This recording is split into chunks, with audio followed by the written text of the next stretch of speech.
lugar mais perigoso do mundo. E a competição por comida contribuiu para criar as máquinas perfeitas de matar. Hoje, você vai conhecer bem de perto os 15 predadores mais brutais do mundo dos insetos. No universo dos predadores existem muitas armas, como garras e venenos mortais. Mas nossa primeira caçadora se especializou em uma arma diferente.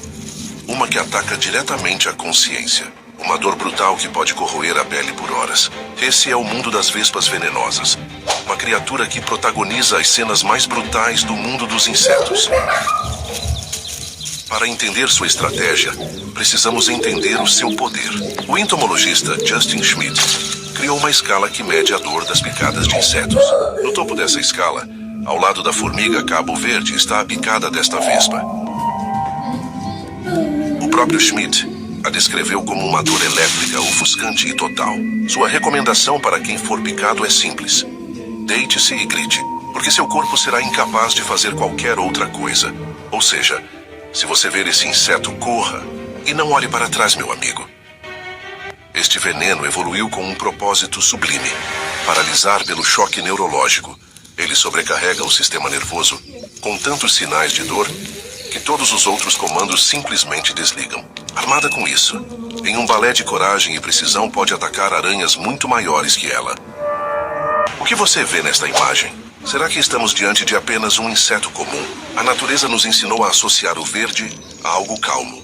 Mas e se tudo isso fosse uma mentira? E se você estivesse, na verdade, olhando para o rosto de um predador? No mundo do louva-a-Deus, dilacerar a comida se tornou rotina. E eu já mostrei vídeos aqui que esse monstro come até as asas, chupando até a última gota das vítimas. Um caçador que levou a arte do ataque a um nível quase sobrenatural.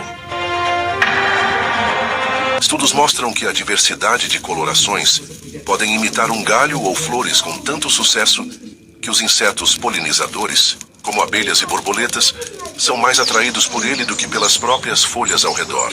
Sua audácia, contudo, transcende o mundo dos insetos. O louva-a-Deus, em suas diversas espécies, é um predador tão brutal que pode beirar o ridículo. Existem registros documentados deles caçando presas impensáveis, como lagartos, sapos e até mesmo pequenos pássaros, como beija-flores, que são capturados em pleno voo perto de bebedouros. Eles conseguem isso graças a um sistema sensorial de outro mundo. Sua visão potente e estereoscópica permite um cálculo de distância insano, e seu único ouvido, localizado no tórax, detecta as frequências de seus alvos. Um caçador que nos força a questionar a realidade, que transforma a beleza em perigo e a passividade em uma arma. Mas enquanto o louva-a-Deus cria uma armadilha de pura ilusão, nosso próximo predador descarta a sutileza e aposta na construção de uma prisão física, uma catedral de seda projetada para a morte. Essa aranha possui uma das teias mais fortes do mundo, podendo atingir metros de diâmetro, e são tão fortes que ocasionalmente capturam pequenos pássaros e morcegos. Mas qual o segredo de uma teia tão forte? A seda da nefila possui uma resistência à atração comparável à do aço, com uma elasticidade muito superior. Sua cor dourada serve a um duplo propósito. Ela se camufla perfeitamente entre a luz e a sombra da floresta, e sob certas condições de luz, pode até atrair insetos. Ao longo da história, a beleza e a força dessa seda fascinaram os humanos. Houve tentativas, tanto na antiga China quanto na França do século XIX, de tecer roupas com esses fios dourados. Para a néfila, a teia é uma extensão de seu sistema nervoso. Cada vibração é uma mensagem, informando a localização e o tamanho da presa. Uma vez capturada, a vítima é rapidamente envolvida em mais seda e recebe uma picada que inicia o processo de digestão externa, transformando o interior do corpo em um líquido que a aranha pode consumir.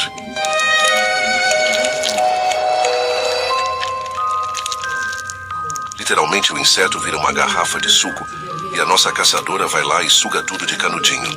É um método de caça passivo, mas terrivelmente eficiente, onde a predadora terceiriza o trabalho para sua impressionante arquitetura.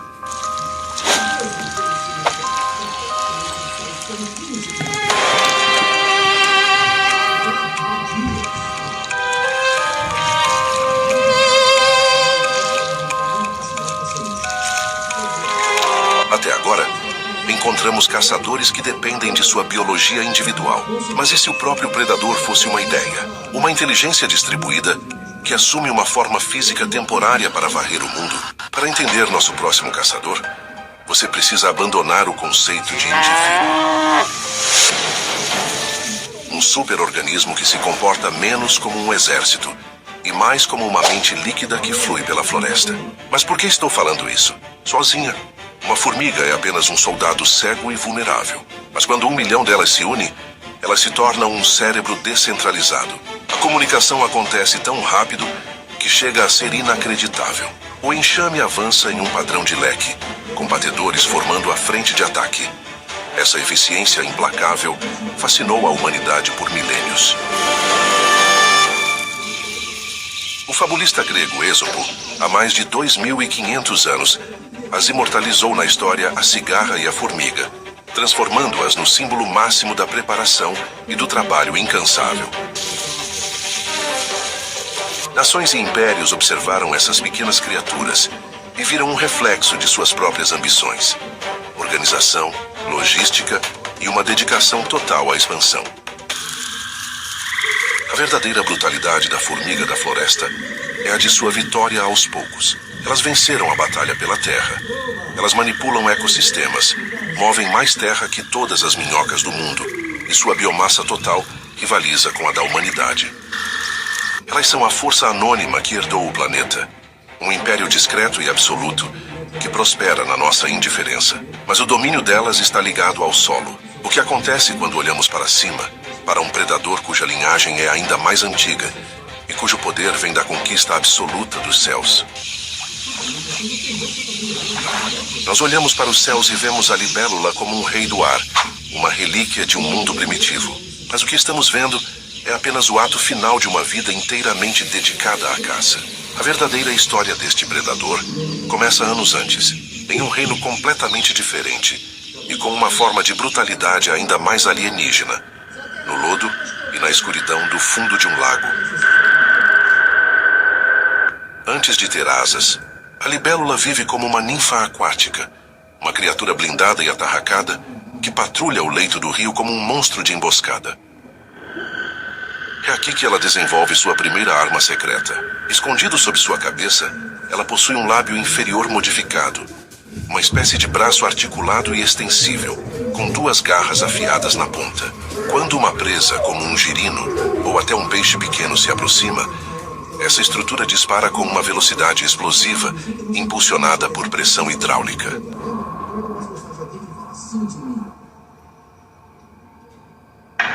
A presa é capturada e arrastada para as mandíbulas, um mecanismo de ataque tão rápido e estranho que a maioria de suas vítimas jamais tem a chance de reagir. Após anos vivendo como este terror subaquático, a criatura emerge para o ar, abandona seu antigo exoesqueleto e liberta sua forma final. E é aqui que ela troca uma arma biomecânica por um domínio absoluto da física de voo. As manobras de uma libélula impõem ao seu corpo forças gravitacionais que esmagariam outras criaturas. Em uma curva fechada para interceptar uma presa, ela pode suportar até 9 Gs de aceleração. Uma força que levaria um piloto de caça de elite, mesmo com trajes especiais, à beira da inconsciência. Se você acha isso brutal agora, vamos conhecer uma das aranhas mais rápidas do mundo. A aranha-papa-moscas abandonou as teias em favor de uma estratégia muito mais cerebral, demonstrando que, para ser um caçador brutal, o tamanho é irrelevante quando se tem uma mente estratégica. O segredo da papa-moscas pode ser encontrado quando analisamos a sua visão. De seus 8 olhos, os 2 grandes frontais lhe dão uma visão colorida e de alta resolução, semelhante à de um primata, permitindo que ela julgue distâncias com um cálculo incrível. Ela usa essa habilidade para planejar suas rotas de ataque, muitas vezes contornando obstáculos para se aproximar da presa por um ângulo cego. É um comportamento que sugere cognição e planejamento antes de qualquer movimento. Quando o momento chega, ela salta. Impulsionada por um aumento súbito de pressão sanguínea em suas patas traseiras, ela se lança sobre o alvo com uma insanidade milimétrica, prendendo um fio de seda como uma corda de segurança antes de cada salto. A papa-moscas combina a visão de uma águia, a agilidade de um felino e a estratégia de um general. Isso nos leva a acreditar que mesmo no mundo minúsculo dos artrópodes, a inteligência é uma das armas mais formidáveis que existem. Entramos agora no domínio de um caçador que transformou o próprio chão em sua arma. Um predador que aboliu a perseguição em favor da engenharia e da paciência. No fundo daquela cratera de areia mora a larva da formiga-leão. Esse inseto é tão maluco que constrói sua armadilha com um único objetivo: caçar e comer. Usando seu corpo como um arado, ela se move em espiral, lançando grãos de areia com a cabeça até formar um funil com paredes no ângulo exato do colapso. Uma vez que uma formiga ou outro pequeno inseto pisa na borda, a armadilha é acionada. A luta da formiga é inútil. Cada passo para tentar escapar provoca uma nova cascata de areia. E do fundo do poço, o arquiteto ajuda a gravidade, atirando grãos de areia para cima, criando uma chuva que desequilibra a presa e acelera sua queda para o centro. Dentro do buraco, mandíbulas poderosas a esperam para injetar veneno paralisante e enzimas digestivas. É uma caça por atrito, uma morte lenta e inevitável, orquestrada por um monstro que se esconde à vista de todos, sob a superfície de uma simples pegada na areia. Imagine um predador que, ao te encontrar, grava suas feições na memória. Agora imagine que esse predador é uma formiga. Na Austrália, um continente forjado em extremos, a evolução abandonou o manual de regras para as formigas. O resultado é a formiga-touro, e sua parente, a formiga saltadora. Esses insetos são caçadores individuais, com uma das melhores visões do mundo das formigas, e, surpreendentemente, a capacidade de aprender e reconhecer rostos humanos. Essa habilidade visual é a chave de sua caça, o que ajuda a patrulhar seu território com a confiança de um lobo solitário, rastreando ativamente suas presas. Mas a verdadeira brutalidade está na entrega de seu veneno com uma picada. Podem injetar um coquetel de alérgenos tão potente que, na Tasmânia, a formiga saltadora é a principal causa de internações por choque anafilático, superando a soma de todas as aranhas, cobras e vespas da região. O veneno evoluiu para explorar a própria resposta imunológica da vítima contra ela mesma, uma forma de guerra biológica em nível molecular sinistra. O ataque é uma demonstração de fúria calculada e precisa. Mas como elas fazem isso? Costumam prender a vítima com mandíbulas que parecem alicates, e então, com um abdômen flexível, aplicam múltiplas e furiosas picadas. Esses bichos representam um ramo da natureza, onde um inseto social recuperou a inteligência e a ferocidade de um predador brutal. Nos lembrando que na vastidão australiana existem formigas que podem te reconhecer, te caçar e, se provocadas, te punir de uma forma que seu corpo jamais esquecerá. Existe um motivo para a centopeia nos causar um calafrio primordial. E por que temos tanto medo? Nossos cérebros são máquinas de reconhecer padrões, e o movimento dela é fundamentalmente errado. É uma onda de pernas movendo-se em uma cascata perfeitamente sincronizada, um ritmo metódico e alienígena que sinaliza uma coisa: eficiência predatória pura. As presas venenosas sob sua cabeça são, na verdade, um par de pernas dianteiras que foram redesenhadas ao longo de milênios para se tornarem agulhas hipodérmicas. São as forcípulas. Essa adaptação única permite que ela injete veneno, atacando simultaneamente o sistema nervoso, respiratório e cardiovascular da presa. A ideia é a sobrecarga total e o desligamento instantâneo.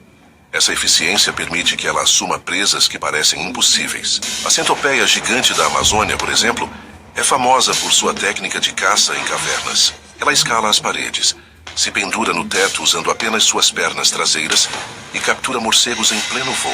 Uma caçadora que reescreveu as regras do que é possível, usando sua anatomia desconcertante para dominar a escuridão. O medo que ela inspira vem do fato de que cada parte de seu ser foi otimizada para um único propósito: caçar, matar e consumir, com uma fluidez que beira a perfeição. Mas não é somente ela que nos causa tanto medo. Existe outro ser que pode ser mortal também. Antes que as florestas cobrissem a terra, antes dos dinossauros, o escorpião já existia. Ele é um predador e um especialista em sobreviver a fins de mundo. Espécies ancestrais caminharam por paisagens alienígenas e resistiram a múltiplas extinções em massa, que varreram quase toda a vida do planeta. Seu corpo blindado é um testamento da filosofia de que, às vezes, o design perfeito é alcançado cedo.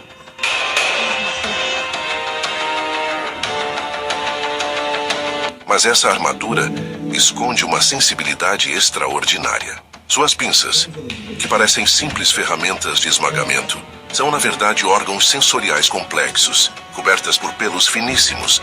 Os tricobótrios, tão sensíveis que conseguem detectar as perturbações no ar causadas pelo bater de asas de um inseto, permitindo que o escorpião ouça sua presa, chegando na escuridão total. Seu corpo inteiro funciona como um sensor. A famosa fluorescência sob luz UV, que ainda intriga os cientistas, pode ser parte disso, talvez transformando todo o seu exoesqueleto em um único fotorreceptor gigante para navegar pela luz das estrelas. Até mesmo seu veneno é usado com uma inteligência calculista, pois muitas espécies podem produzir dois tipos de veneno: um pré-veneno mais fraco e metabolicamente barato, usado para subjugar presas pequenas, e um coquetel mais potente e caro, reservado para ameaças sérias ou presas maiores. Um predador que sobreviveu por 400 milhões de anos porque sabe exatamente quando e como usar suas armas mais preciosas. Uma cápsula do tempo viva. Um eco de todos os mundos que já existiram antes do nosso. No panteão da velocidade, nós celebramos o guepardo e o falcão.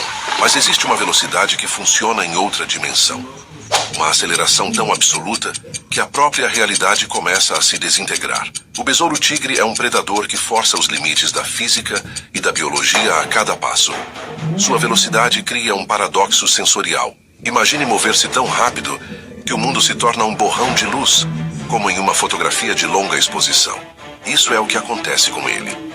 A velocidade angular com que o ambiente passa por seus olhos é tão extrema que seus fotorreceptores simplesmente falham em criar uma imagem coerente. Para poder caçar, ele foi forçado pela evolução a adotar uma tática de teletransporte. Ele dispara em uma linha reta, cego pela própria velocidade, para abruptamente, por uma fração de segundo, para que a realidade se recomponha em seus olhos. Recalcula a posição da presa e dispara novamente. A busca pela ofensiva total é um jogo de sacrifícios, onde até mesmo o dom da visão pode ser deixado para trás em nome da velocidade brutal. O que aconteceria se o monstro de seus pesadelos fosse, na verdade, o Senhor Supremo da Engenharia Hidráulica e um sismólogo genial? A tarântula é um ícone do medo, mas sua realidade biológica é muito mais fascinante do que qualquer filme que você tenha assistido. Mas qual a sua tática diante disso? A tática da maioria das tarântulas do Novo Mundo é a da espera calculada, com pelos corporais funcionando como um sistema sensorial complexo, capaz de detectar as mínimas vibrações no solo e no ar. Essa aranha sente a aproximação de uma presa muito antes de vê-la. Contudo, sua arma mais engenhosa é a defensiva. Em seu abdômen, carrega um arsenal de pelos urticantes, enormes agulhas microscópicas e farpadas. Quando ameaçada, ela usa as patas traseiras para lançar uma nuvem dessas farpas no agressor. Para um predador, o resultado é uma dor intensa e uma irritação que pode levar à cegueira, afastando qualquer um que tente perturbá-la. É essa biologia complexa que a história frequentemente interpretou mal. O nome tarântula vem de um fenômeno de histeria em massa na Itália medieval, o tarantismo. Acreditava-se que a picada de uma aranha local induzia a uma melancolia profunda, curável apenas pela dança frenética da tarantela. A ironia é que a aranha original era provavelmente uma viúva negra. A gigante peluda que conhecemos hoje herdou o nome e a fama, transformando-se em um ícone cultural cuja lenda, por vezes, é mais potente que seu veneno. E se eu te contasse que existe um inseto que costuma sugar suas vítimas com um canudo?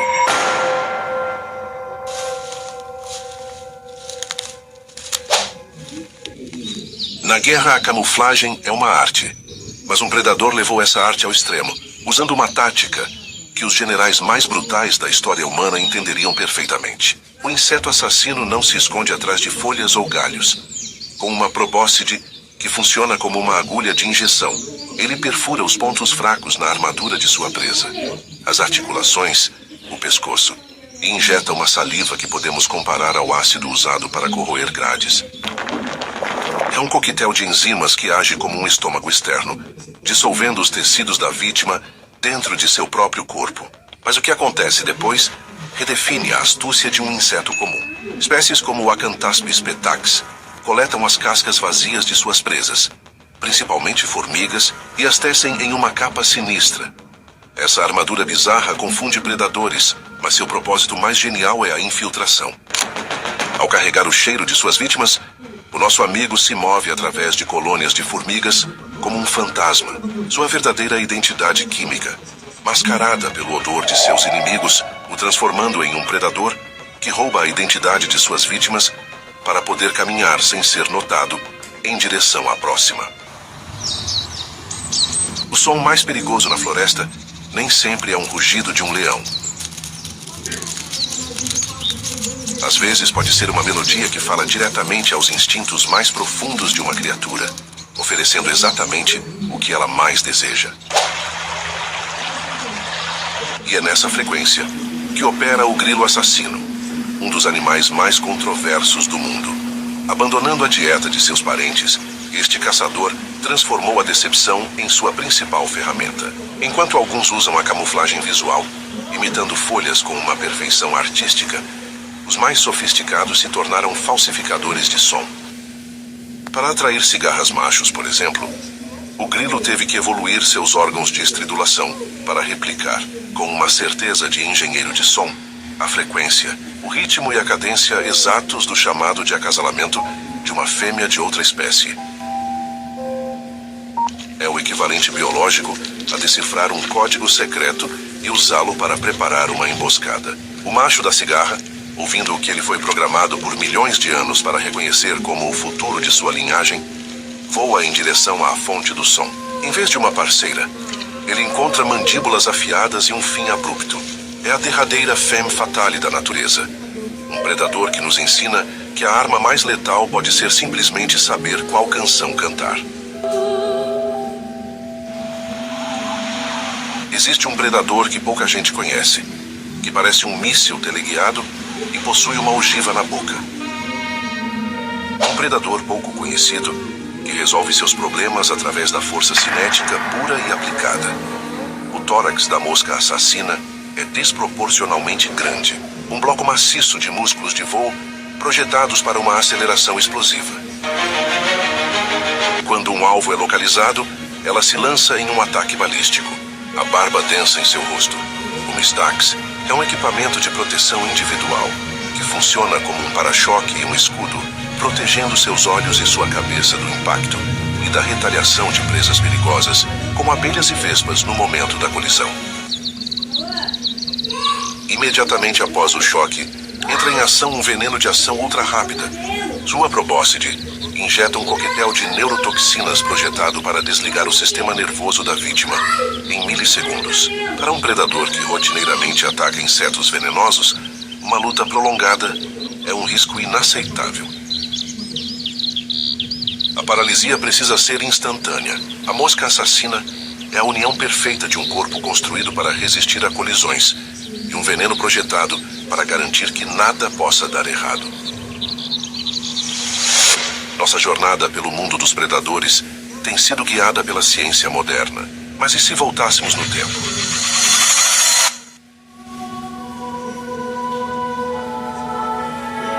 Para uma era antes dos microscópios, antes mesmo de a biologia ter um nome. Como nossos ancestrais, vivendo em um mundo que eles viam como cheio de magia e mistério, decifravam o comportamento desses caçadores brutais? A resposta é que eles viam algo além da simples caça. Eles viam o reflexo das regras ocultas do próprio universo. No Antigo Egito, por exemplo, a vida que florescia nas margens do Nilo era um teatro divino, e os insetos eram atores principais. O escaravelho, ao rolar sua bola de esterco pelo deserto, era visto como a personificação do deus Khepri, empurrando o próprio sol pelo céu, um símbolo poderoso de criação e renascimento. Eles observaram um comportamento biológico e viram nele o motor do cosmos. Para os egípcios, o veneno do escorpião continha um poder dual, uma força que podia ser tanto a chave para o fim quanto para a salvação. Eles viam no predador um guardião de segredos perigosos.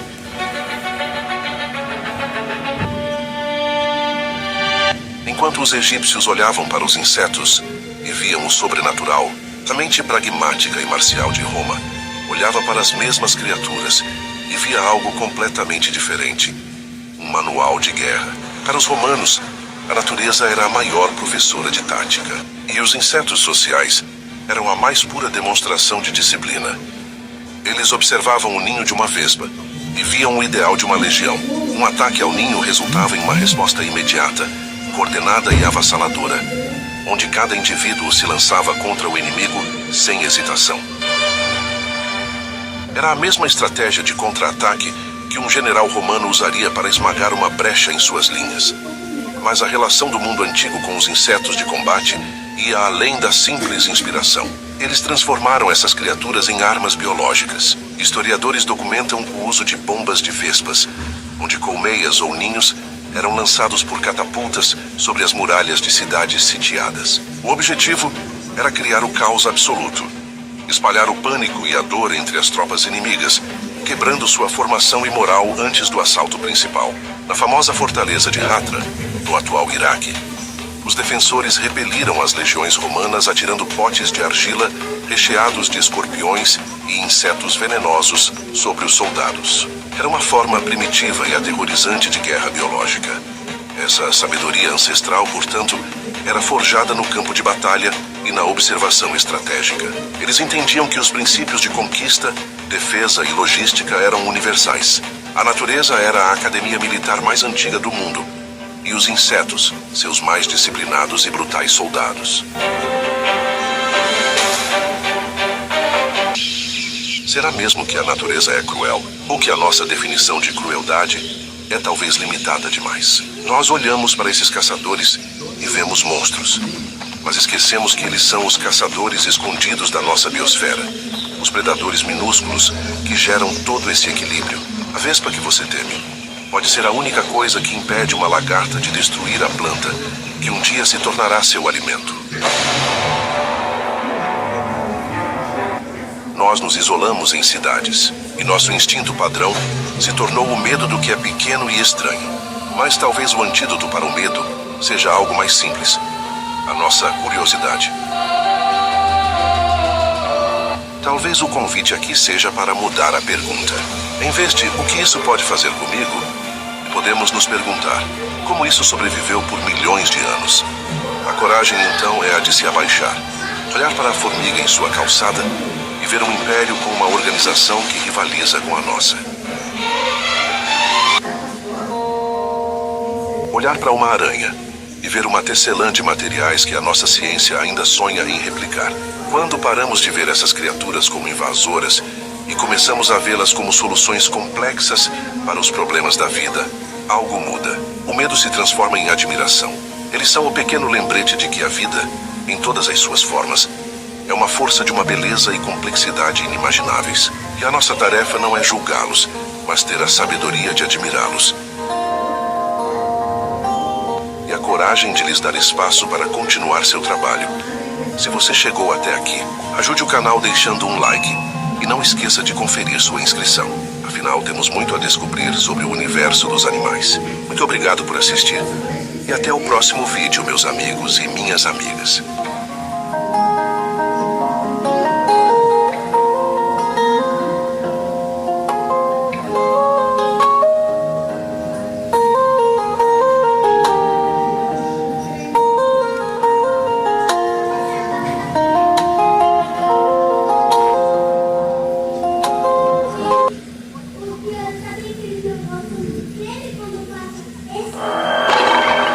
O que é mais assustador?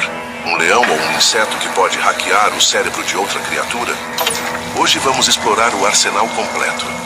Do veneno que derrete carne aos rituais insanos que acontecem todos os dias dentro do ninho das vespas predadoras. Vamos cobrir tudo sobre a sociedade impiedosa e a biologia brutal das vespas. Você vê uma vespa e seu cérebro imediatamente pensa: isso é uma abelha venenosa. Mas essa comparação é fundamentalmente errada. Porque uma vespa é totalmente diferente e tem um ódio vindo de fábrica. A abelha, em sua maior parte, é uma coletora vegetariana. Seu ferrão é uma ferramenta de defesa, e ao usá-lo, ela perde parte do intestino e muitas vezes morre para salvar a colmeia. É um ato de sacrifício. Mas, e o ferrão da vespa? É uma arma reutilizável, uma adaga tática.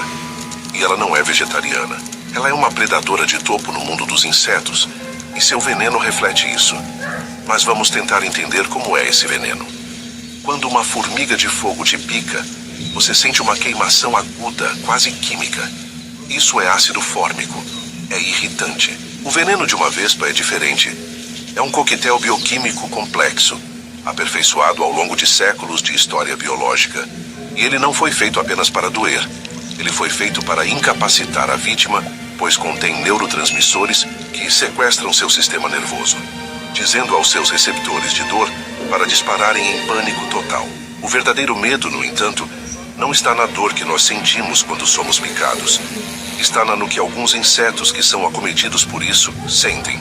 E para entender isso, precisamos olhar não para as vespas amarelas comuns, mas para suas primas maiores. Você já se perguntou qual é a pior picada do mundo? Um homem dedicou a vida a descobrir. O entomologista Justin Schmidt descreveu a dor não como uma picada, mas como um curto-circuito.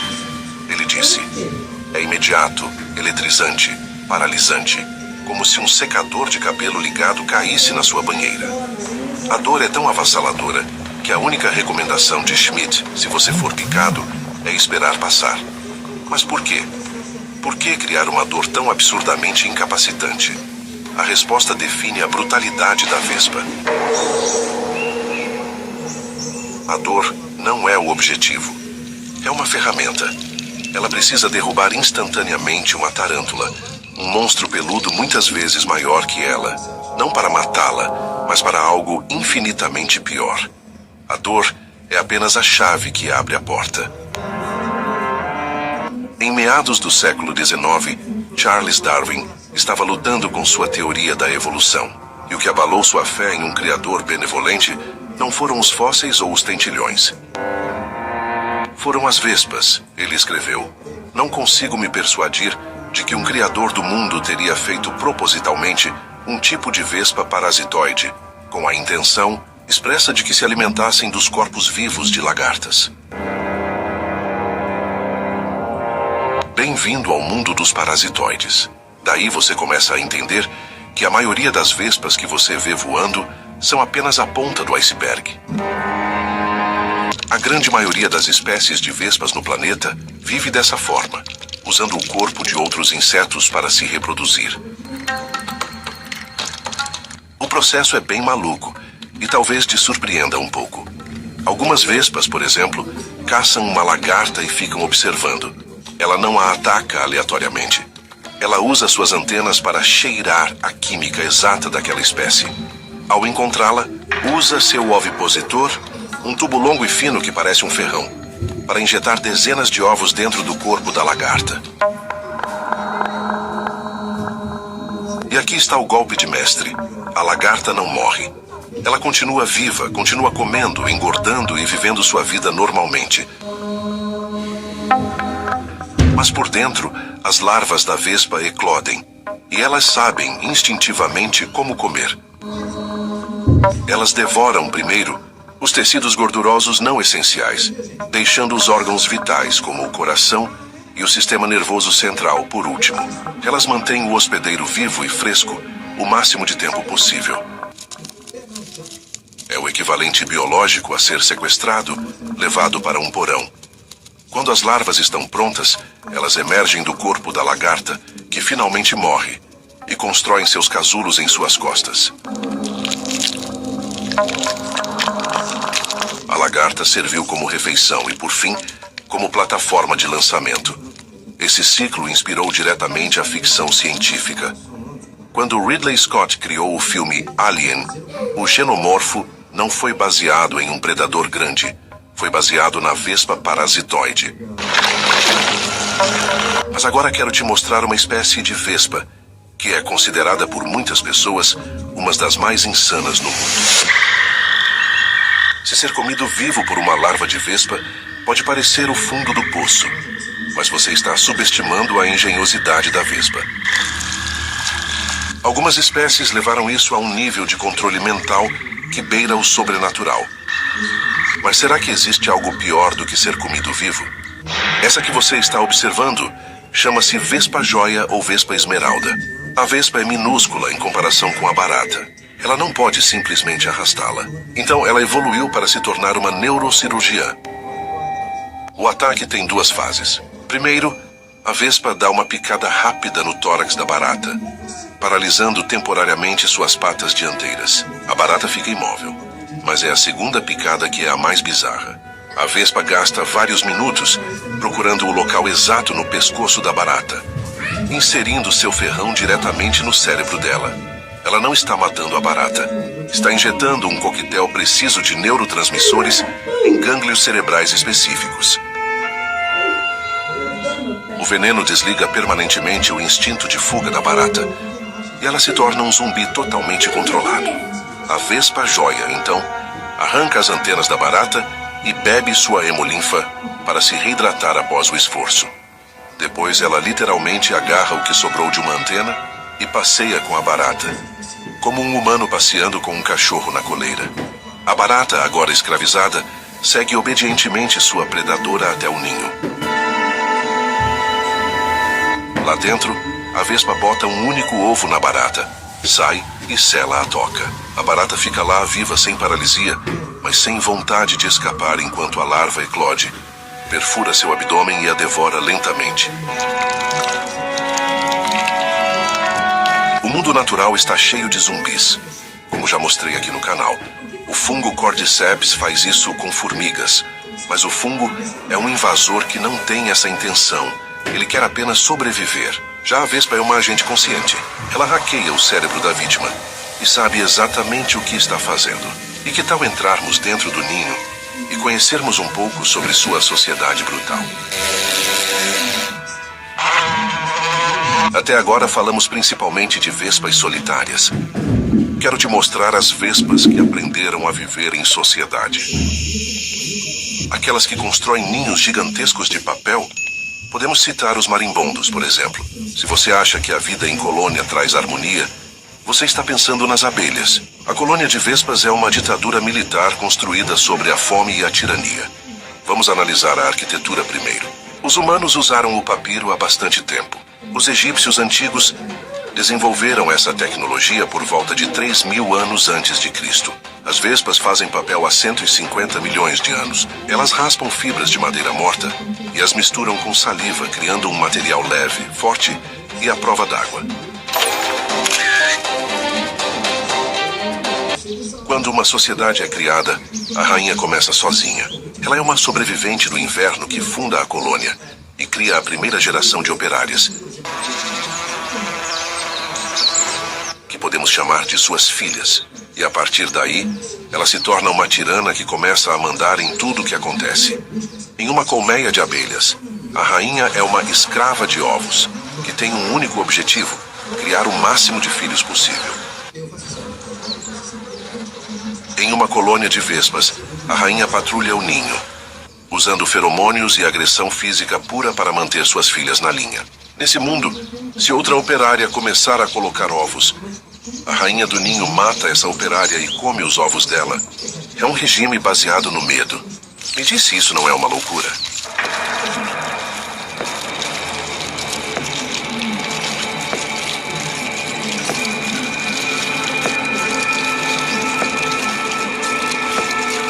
Mas o que mantém as operárias trabalhando? Fome, galera, muita fome. As larvas de vespa no ninho exigem carne. Lagartas, aranhas, moscas que as operárias caçam.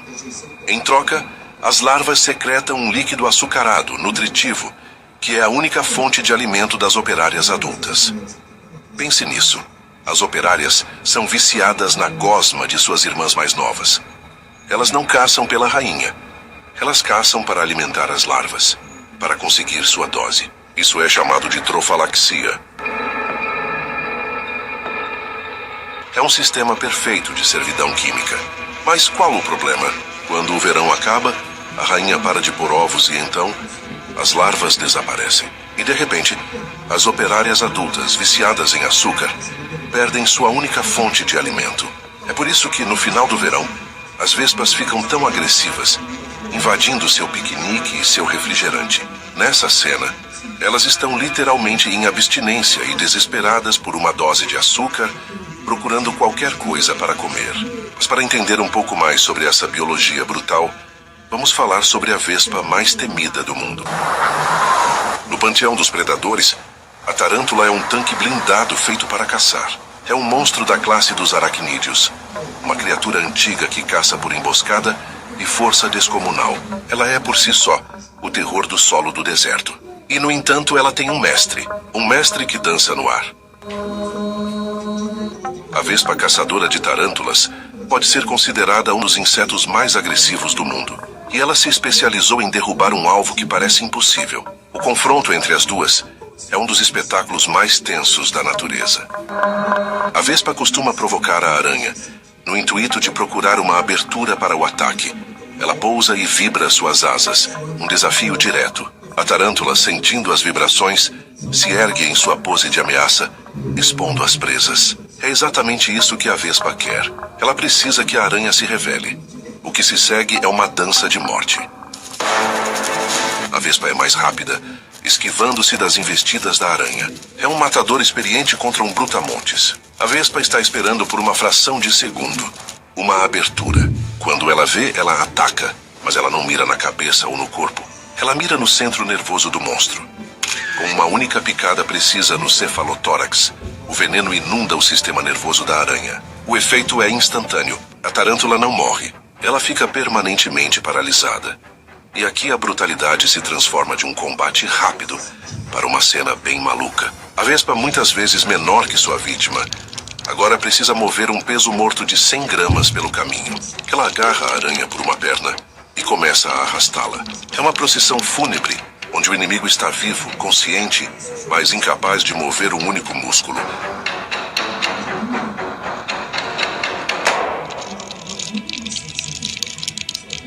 Anteriormente, vimos a colônia social como uma ditadura perfeita, mantida unida pela tirania química da rainha e pela fome de açúcar das operárias. Mas o que acontece quando esse regime desmorona? A história humana está cheia de vácuos de poder.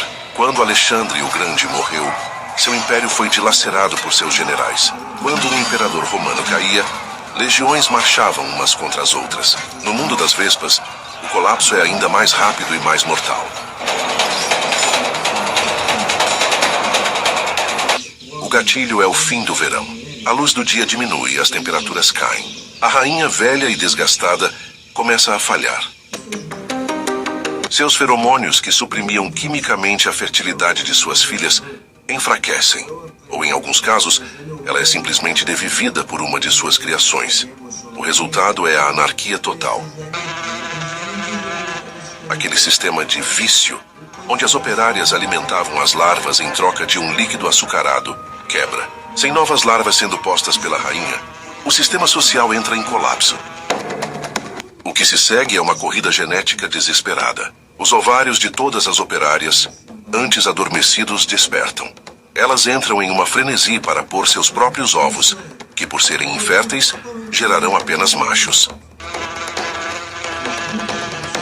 Mas não há mais ninguém para caçar. A ordem se inverte. O ninho, antes um modelo de engenharia cooperativa, torna-se um campo de batalha. As operárias, agora rivais, começam a patrulhar os favos não para alimentar, mas para destruir. Elas praticam o policiamento operário ao contrário. Elas procuram os ovos de suas irmãs e os comem. Elas param de proteger o ninho e começam a devorá-lo por dentro.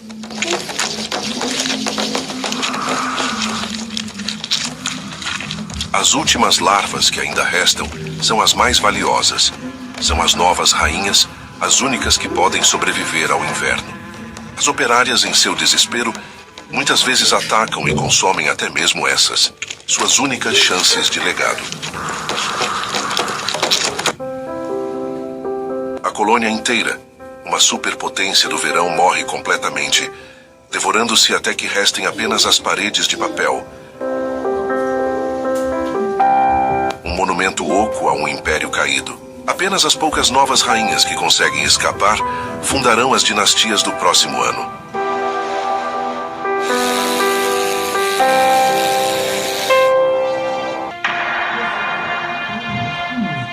E se eu te dissesse que nesse mundo existe uma vespa que pode atacar um ninho inteiro praticamente sozinha?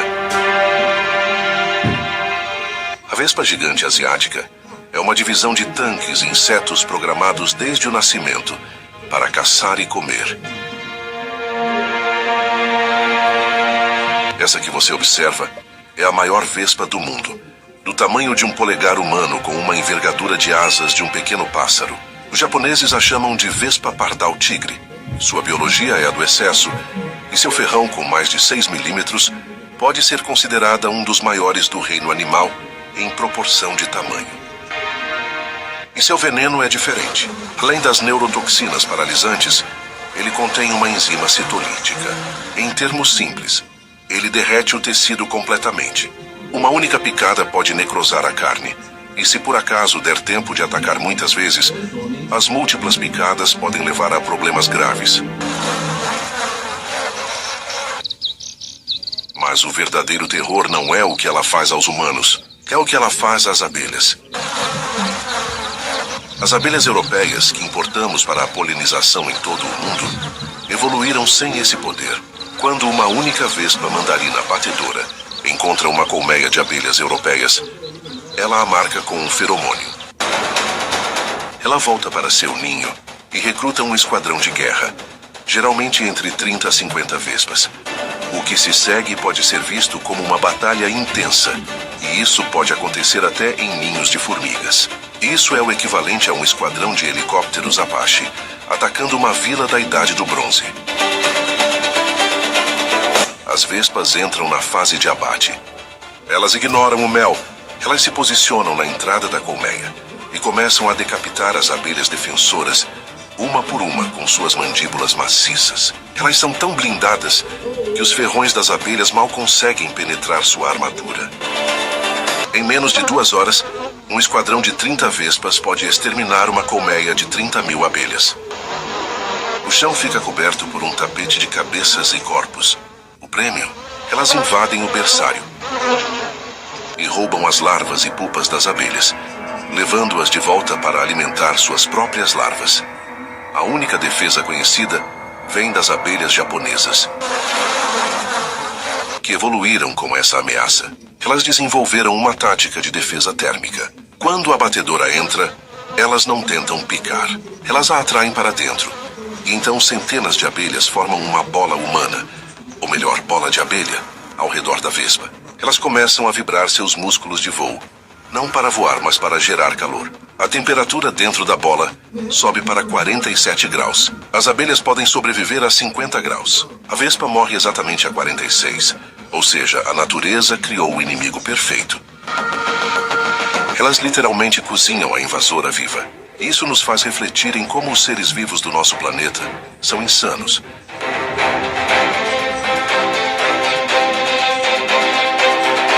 E aprenderam a sobreviver de diversas formas diferentes.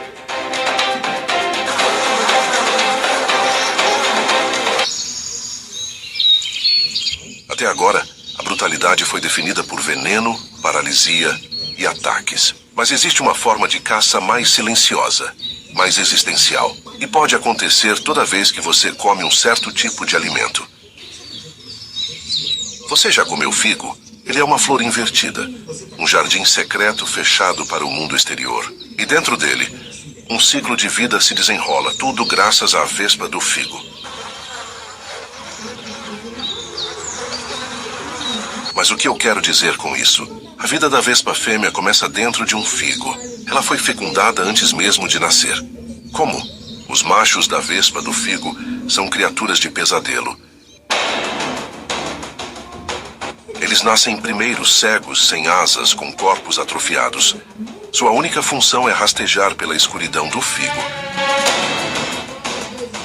encontrar seus parentes, que ainda estão se desenvolvendo, e acasalar com elas. Logo após, os machos abrem um túnel para fora do figo e morrem, sem nunca ter visto a luz do sol. A fêmea, agora grávida, emerge. Ela está equipada com asas e antenas, e seu corpo está coberto de pólen das flores masculinas dentro de seu figo natal. Sua missão é singular. Ela precisa encontrar outro figo, de preferência ainda verde, e na entrada criar um jardim secreto, que será microscopicamente pequeno e guardado por escamas rígidas. Ela força a entrada. O processo é tão violento que arranca suas asas e quebra suas antenas. Ela consegue entrar, mas agora é uma prisioneira. Não há como sair. Ela caminha pela câmara escura, depositando seus ovos nas flores femininas e, no processo, fertilizando o figo com o pólen que trouxe em seu corpo. Ela cumpre seu destino biológico, e então, exausta, mutilada e presa, ela morre, sozinha no escuro, dentro da tumba floral. O figo, agora fertilizado, começa a amadurecer.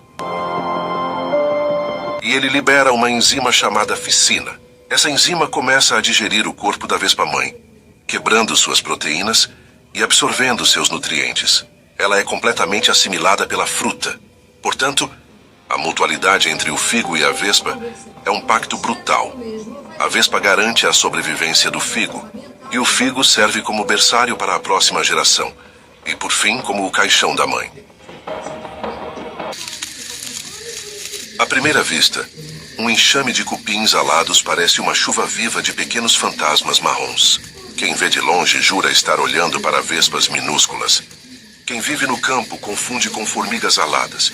E quem vive perto da mata já aprendeu a fechar as janelas quando essa procissão sobe ao ar. O curioso é que essa semelhança com vespas não vem só do corpo esguio ou da asa translúcida, vem do propósito. Ambos representam a expansão de um império. Cupins alados surgem quando uma colônia decide que chegou o momento de colonizar o mundo. E esse momento, quase sempre, tem um detonador silencioso: crise alimentar. Em tempos de abundância, a colônia vive em paz, transformando madeira em arquitetura viva, túneis com ventilação natural, câmaras que lembram anfiteatros romanos, corredores sustentados por pilares microscópicos. A engenharia termita já inspirou arquitetos reais. O prédio Eastgate Center, no Zimbábue, usa princípios de ventilação de cupinzeiro para economizar energia. Mas quando a fonte de celulose começa a rarear, quando o palácio subterrâneo começa a sentir o peso da escassez, o sistema social muda de tom. A última vez que isso aconteceu em grande escala foi registrada por pesquisadores na Austrália Ocidental, quando colônias rivais iniciaram uma guerra química subterrânea por madeira. Ao perceber a queda na disponibilidade de alimento, direciona recursos internos para fabricar uma geração inteira de indivíduos alados. É como se um império à beira da fome construísse navios e gritasse ao mundo: saiam, fundem novas cidades, retornem vitoriosos. O voo nupcial acontece com o cheiro da terra molhada e o ar pesado anunciando tempestade. O ar se enche de príncipes e princesas alados, buscando parceiros para construir novos reinos. Só que essa expansão tem um preço. Nessas horas, muitas operárias, aquelas que mastigaram madeira por toda a vida, não ascendem ao céu. Elas ficam famintas.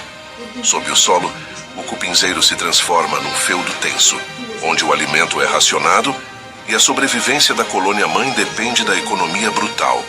Larvas mais fracas são sacrificadas, soldados redirecionados para a defesa, e até mesmo a própria rainha diminui a oviposição, economizando energia e prolongando a sobrevida do trono. É quase medieval. Um castelo sitiado que prefere perder civis a perder o núcleo do poder.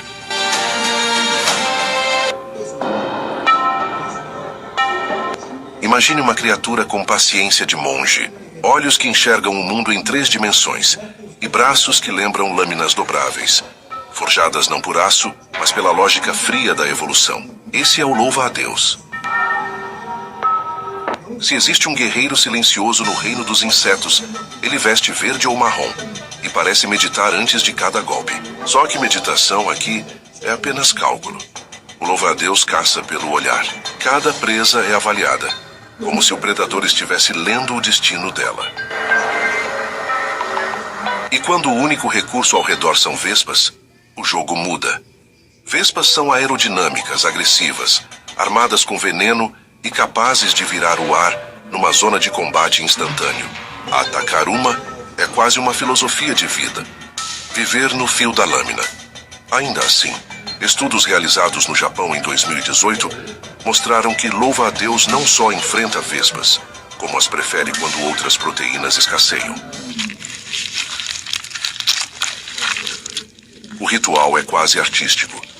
O ataque leva menos tempo do que o piscar de um olho humano, esmagada pouco a pouco, enquanto o predador inclina a cabeça como se estivesse ouvindo um antigo mestre.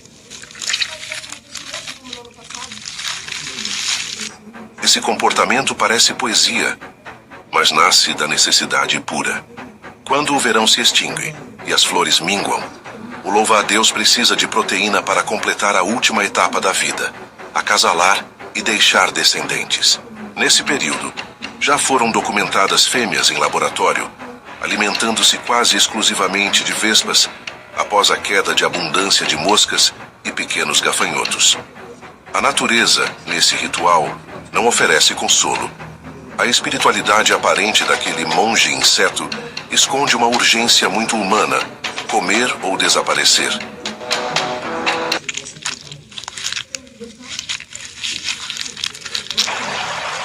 Se existisse um manual ancestral de agricultura, provavelmente começaria com um capítulo dedicado às formigas saúva. Muito antes da invenção da irrigação mesopotâmica, antes das pirâmides, antes do bronze, elas já cultivavam fungos. A civilização delas tem mais idade que a nossa. As saúvas transformam folhas em biomassa fúngica com a precisão de um laboratório. Operárias cortam, carregam, trituram, umedecem. Soldadas protegem, ninfas limpam, rainhas fundam cidades que podem chegar a 8 metros de profundidade e milhões de habitantes. O que chamamos de mucuri, aquela entrada cheia de terra revolvida, é só o vestíbulo de uma metrópole. E por mais incrível que pareça, existe registro científico de vespas invadindo essa mega capital subterrânea. Em 2015, pesquisadores da Sociobiology Journal relataram a entrada de vespas parasitas nos túneis de Ata, em Minas Gerais. Essas invasoras não tentaram derrubar o império. Foram silenciosas, oportunistas. Aproveitaram brechas abertas por escavadores, infiltrações, e buscaram larvas para consumo rápido, como ladrões entrando numa cidade durante uma trovoada. As saúvas reagiram como uma unidade militar disciplinada. Produziram soldados com cabeças largas. Bloquearam túneis com o próprio corpo. Redirecionaram operárias para desinfetar áreas invadidas e transportaram o fungo simbionte para câmaras secundárias.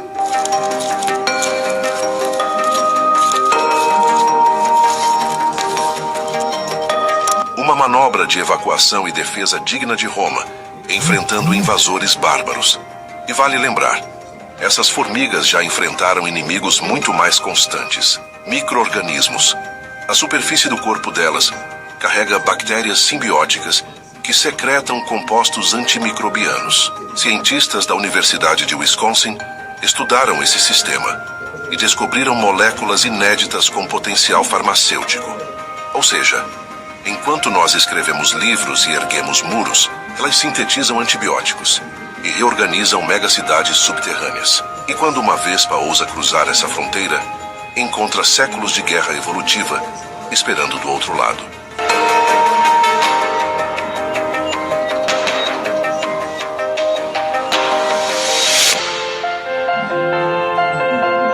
Entender vespas muda nossa forma de enxergar o mundo e talvez até nossa forma de agir nele.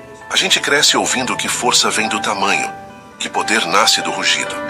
que o predador supremo usa garras e musculatura. Só que aí você mergulha nesse universo de insetos estrategistas com sociedades que se constroem, colapsam, reorganizam e renascem sob lógica pura de adaptação, disciplina e foco, e tudo vira de cabeça para baixo. Sabe aquela adversidade que bate na porta? Para uma vespa, é só mais um ciclo. Existe uma inteligência feroz em continuar. Mesmo quando tudo pede pausa, existe grandeza em seguir construindo, buscar recursos, refazer planos, ajustar comportamentos, sem transformar dificuldade em identidade. Vespas carregam uma verdade que serve para qualquer pessoa com sonho na cabeça e mundo real na frente. Disciplina vence empolgação. Adaptação supera força bruta. Consistência constrói reinos invisíveis que um dia viram muralha. O que aconteceria se você aplicasse o mesmo ritmo? Se tratasse cada dia como um pedaço de ninho, cada esforço como fibra que segura sua estrutura, cada fracasso como transição